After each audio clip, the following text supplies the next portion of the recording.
전 영상에서 상한가 기법을 이야기해봤는데 그에 이어서 상한가에 대한 이런 매매 방법을 좀 더 자세히 알아보도록 하겠습니다. 상한가를 그날그날 어떤 종목이 상한가를 갔는지 확인을 한다면 이렇게 좋은 상한가가 있고 약간 꺼려하는 상한가가 있습니다. 좋은 상한가란 이렇게 주가가 오르고 있는 상태거나 정배열의 상태에서 거래량 실려서 상한가가 나온 이런 상한가가 좋은 상한가라고 볼 수 있으며, 이렇게 나쁜 상한가는 시가총액도 작고 이런 관리 종목이나 좀 시장에서 문제가 있는 종목이 이렇게 상한가를 갔으면은 일단 이거는 아예 매매를 하지 않습니다. 아무리 좋은 자리를 만들어 준다 하더라도 절대 매매를 하지 않습니다. 그리고 안 좋은 상한가는 이렇게 하락하면서 상한가가 나온 종목들이고, 좋은 거는 이렇게 이 3월 27일 날 나온 상한가 중에 국제약품이나 나이백 이런 모양을 일단 간추리시는 게 가장 중요합니다. 그리고 상한가를 간 다음에 그 다음에 대응을 해야 되는 방법이 상한가 다음에 눌림 자리를 잘 확인할 줄 알아야 나중에 매매하는데 큰 도움이 됩니다. 상한가를 간 다음에 이 상따를 하거나 상한가 도중에 잡지 못해도 상관없습니다. 이때 상관없고, 이 상한가 다음에 거래되는 거를 잘 보고 그 다음에 또 양봉이 뜰지 안 뜰지, 이게 상한가 다음에 이 한 대략 1거래일에서 한 길게는 일주일 정도, 5거래일 정도로 잡고 그 다음날 양봉이 나올지 판단을 할 수 있거든요.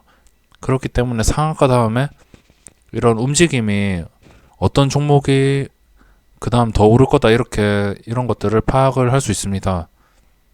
이렇게 상한가 다음에 주가가 장대 음봉으로 흘러내리지 않고 이렇게 주가가 버텨준다면은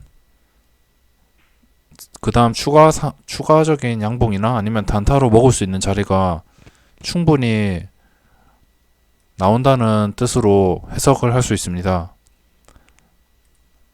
예외적인 거는 이렇게 상한가 다음에도 그 다음날에도 좀 대시세를 준 종목 있잖아요. 거의 한 15% 정도 이상 시세를 준 종목은 일단 거르게 됩니다.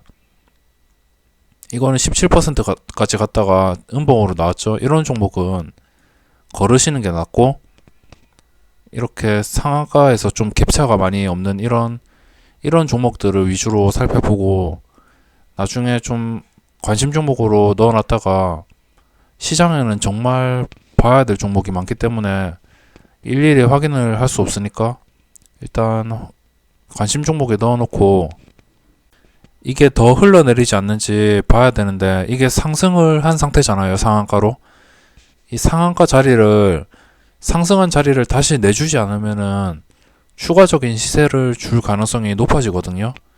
이거는 상한가뿐만 아니라 거래량 실린 장대 음봉이라면 다 그렇고, 거래량 실린 장대 음봉은 주가의 단계를 한 단계 높여가겠다는 뜻으로 그게 장기적이나 단기적이나 그냥 단기적으로 해먹고 도망가거나 아니면 장기적으로 주가를 올린다거나 이렇게 여러 가지의 의미로 해석을 할 수 있는데, 이렇게 장대 음봉이 나오면은 주가가 한 단계 상승하겠다는 뜻으로 이 상승한 자리를 지켜준다면은 그 다음에도 또 양봉이 나오는 게 당연합니다. 지켜봐야 될 그런 그림은 보시면, 이것들은 그 다음에 거래가 얼마 안 나와서 못 보지만 이런 종목들 있잖아요. 이것도 좀 갭차가 크기는 하지만 여기서 이거는 처음에 상한가 설명드렸던 그런 매매 방법에 해당되죠. 상한가 다음에 10% 정도면은 매매를 해볼만 하고 좋은 상한가가 나왔을 때 조건이고, 그 다음 거래일에 이렇게 10% 정도 상승이 나왔을 때는 충분히 단타로 대응을 해볼 만하며, 이 자리를 또 시세를 주고선 양봉으로 마감을 했잖아요. 그 다음에 또 시세를 줬죠. 16%까지. 뭐 최근에 정부 육성으로 로봇 육성에 대한 이슈로 로봇주들의 움직임이 활발하고 좋은 상한가들은 이렇게 보시면 상승한 다음에 그냥 이 상승한 자리를 무조건 지켜줘야 됩니다. 이 상승한 자리를 지켜준다면 더 오른다는 거고, 이렇게 못 지키고 이런 이상한 그림이 나온다면은 주가가 더 오를 수는 없습니다. 좀 적절한 예가 이거죠. 하츠라는 종목인데 상한가 다음에 이날 이후에 주가가 계속 다시 내리지 않고선 계속 지켜주고 있죠. 점점 고점을 이렇게 뚫어주고 있으며 충분히 이렇게 시세를 장중에 거의 7, 8%까지 고점을 만들면서 충분히 먹을 자리를 많이 만들어주고 있습니다. 이렇게 상한가를 간 다음에 이 자리를 깨지 않고 주가가 흘러내릴 거면 흘러내려야 되는데 흘러내리지 않는 것은 상승이거든요. 정말 단순하게 생각하면 되는데 주식은 어렵게 공부할 필요가 없어요. 그냥 실전에서 부딪히면서 항상 단순하게 생각하고 주가가 이렇게 있으면 주가가 내려야 될 자리에서 못 내리면은 오르는 것이고 올라야 될 자리에서 더 못 오르면 내린다는 뜻으로 파악을 하시면 됩니다. 이렇게 상한가 다음에 이 상한가를 지켜주는 자리에서 뭐 이 정도 자리까지도 상관없습니다. 이 정도나 만약 하치면은 한 9,300원 정도에서 뭐 1,500원 이 정도 구간을 계속 이런 작은 봉들로 주가가 흘러내리지 않고 지켜준다면은 장대 음봉이 아닌 이런 십자가 봉들로 지켜준다면은 그 다음에 충분히 시세가 나온다는 뜻이기 때문에 스윙으로 주식을 대응하시는 분들이나 뭐 오버나잇 하시는 분들에게는 이 상한가 매매 방법이 상당히 좋다고 생각을 하고 있습니다. 안 좋은 예는 이거죠. NS라는 종목처럼 이런 종목은 아예 관심 종목에 처음 뒀다가 바로 삭제를 합니다. 상한가 다음날 장대 음봉이 나왔죠. 뭐 상한가 자리를 지켜줬다 하더라도 이런 장대 음봉으로 이렇게 수치를 따지면 고가가 12%고 종가가 마이너스 1.4%인데 거의 13%의 장대 음봉이거든요. 이 장대 음봉 나온 건 무조건 걸러야 됩니다. 장대 음봉이 아니고 이렇게 십자가 정도 이런 약간 눌리면 괜찮은데 장대 음봉만 아니면 상관없어요. 이렇게 장대 음봉으로 눌린 거는 일단 거르시는 게 좋습니다. 그리고 뭐 이런 우선주나 이상한 것들은 다 거르고 이렇게 상한가 다음에 장대 음봉이 나오면 고점에서 장대 음봉이 나오면 당연히 안 좋은 그림이 나올 확률이 높기 때문에 이런 것들은 거르게 됩니다. 이렇게 점 상한가가 나온 것도 거르고 이렇게 보시면 제가 설명하는 걸 이렇게 직접 보시면은 아마 특이한 그런 공통점이 보이실 겁니다. 이렇게 상한가 자리에서 상한가 다음에 이 하락하다가 상한가가 갔기 때문에 이거는 제 매매 기준에 없는 것이고 그 다음날 이렇게 상승이 나오긴 했지만 이런 건 매매 기준에 없기 때문에 그냥 그러려니 하고 넘어가고 이런 종목 같은 경우에는 셀리버리가 정말 최근에 급등을 많이 했죠. 이 상한가 나온 다음에 이런 봉으로 상한가 자리에서 장대 음봉이 나오지 않고 지켜주니까 그 다음에 또 장대 양봉이 나왔죠. 이렇게 상한가에서 안 잡아도 되고 이런 눌림을 파악하고선 눌림에서 뭐 종가에 넣거나 아니면 뭐 종가나 다음 날에 시초가에서 이 고점을 뚫어줄 것 같을 때 넣는다면 충분히 단타로 먹을 자리가 많이 나오는 편이라고 할 수 있겠습니다. DK락 이런 거는 뭐 상한가 다음에 그림은 좋지만 제 기준으로 하락하는 상태에서 상한가가 나왔죠. 이런 것들은 일단 처음에 무조건 걸러내셔야 됩니다. 필터를 한 다음에 제일 괜찮아 보이는 종목을 매매하는 것이 이렇게 하락 21선 밑에서 계속 하락하는 종목이 상한가가 나오는 경우에는 일단 거르게 됩니다.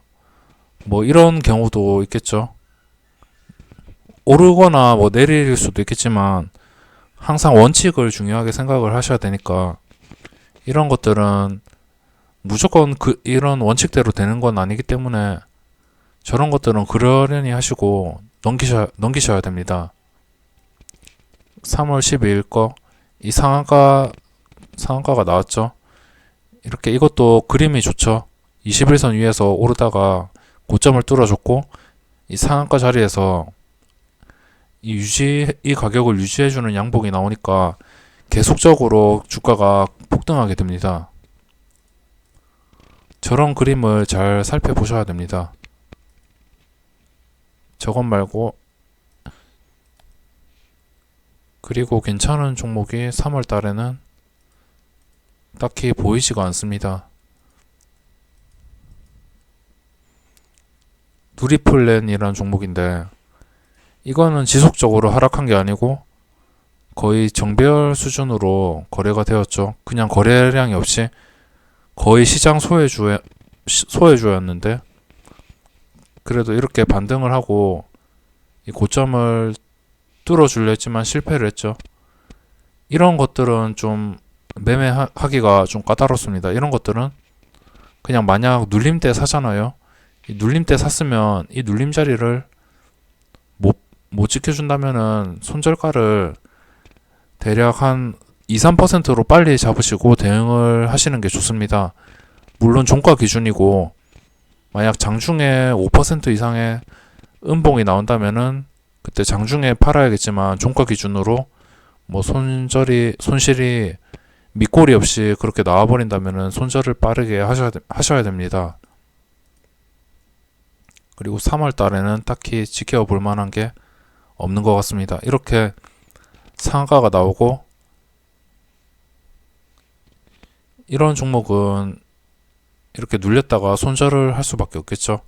그리고 이거는 또 기준에 안 들어가는 게 시가총액이 겨우 200억 분이기 때문에 이런 것들은 아예 매매 종목에 해당되지 않습니다.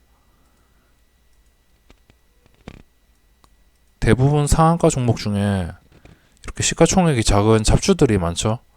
그렇기 때문에 웬만하면은 좀 우량한 종목으로 시가총액 1000억 미만은 웬만하면은 좀 조심해서 하시는 게 좋고 최근에 오늘 상한가 간 것도 이 나이백과 국제화풍을 보시면 이게 조정을 줬다가 조정을 주는지 확인하고 이 확인한 뒤에 주가가 더 상승을 할 때 단타로 먹고 나오는 방법이 있습니다. 물론 제가 단타 기준으로 말씀을 드리는 거지 여기서 조정을 주었다고 무조건 사가지고 계속 보유하는 거는 일단 상한가를 갔기 때문에 부담스럽기 때문에 항상 이 상한가 매매 방법은 단타로 먹는다고 생각을 하시고 대응을 하시는 게 좋겠습니다. 항상 이렇게 보시면 분명히 좋은 그림의 상한가가 보일 겁니다. 좋은 그림이란 이렇게 주가가 정배열과 상승하는 구간에서 상한가를 가는 종목이며 이런 종목만 매매하더라도 어느 정도 좀 자신이 없으신 분들은 모의 투자로 좀 연습을 하시면서 이런 눌림목에서 매매를 하신다면 꽤나 승률이 좋게 나오실 겁니다. 맨 처음에 이런 잡주들을 필터링 하는 건 기본이고 필터링을 한 상태에서 종목을 매매하다 보면 충분히 단타로 먹을 자리가 많이 나오기 때문에 제 상한가 매매 방법을 참고하셔서 도움이 되실 분들은 도움이 되셨으면 좋겠습니다. 항상 상한가 간 다음에 그 다음날 바로 단타로 들어가서 단타로 빠르게 먹고 나오는 방법도 있겠지만 단타로 빠르게 먹고 나와서 이게 주가가 더 밀리지 않고 유지해주네 이렇게 생각을 하면 또 종가에 넣고선 다음날에 팔아먹고 이렇게 좀 유연하게 대응하는 방법도 많거든요. 시장에서는 어떤 종목이라도 다양하게 매매 방법이 있기 때문에 개인들이 편하게 좀 생각하시는 그런 매매 방법으로 뭐 잘 모르신다면은 최소한 모의 투자로 연습을 하시면서 좀 실력을 키우거나 아니면 경험을 키우시는 게 가장 좋겠습니다. 모의 투자는 그리고 제가 사용하는 증권사에서 모의 투자는 수수료 세금이 1%로 계산되거든요. 그냥 일반 실제 돈 가지고 하면은 0.33%로 계산되지만 모의 투자로 하면 1%로 계산되는데 또 모의 투자는 실시간으로 이 가격에 산다 하더라도 실시간으로 체결되는 게 아니거든요. 이 가격에 누가 거래가 되어야지 모의 투자로 뭐 체결이 되었다 뜨지 실시간으로 사지는 게 아니기 때문에 모의 투자를 하시면서 그냥 모의 투자로 하면서 본전만 수수료 세금 내고 본전만 다 찾으신다면은 어느 정도 단타로서 좀 실력이 좀 키워졌다는 뜻으로 보시면 됩니다. 그 1%가 상당히 중요하거든요. 모의 투자의 큰 단점은 늦게 체결된다는 것과 1%인데 그 모의 투자 계좌를 한 달, 두 달 동안 누적 수익이 마이너스 없이 만약 본전이라도 찾는다면 충분히 실제 돈으로 소액으로 시작해서 단타로 성공을 하실 가능성이 높을 겁니다. 이번 영상은 좀 너무 복잡하게 좀 어수선하게 설명을 해드렸는데 뭐 다음에 상한가 매매 방법은 별거 없거든요. 그냥 상한가 한 거를 보고 이게 더 오를 거다 오를 때 뭐 단타로 빠르게 먹고 나오거나 아니면 눌림에서 들어가가지고 또 단타로 먹고 나오거나 이게 전부인데 뭐 딱히 더 설명드릴 게 생각나면은 또 영상으로 제작해드리고 상한가에 대해서 좀 궁금한 거 있으시면 제가 질문도 많이 받도록 하겠습니다. 영상 여기서 마무리하겠습니다. 감사합니다.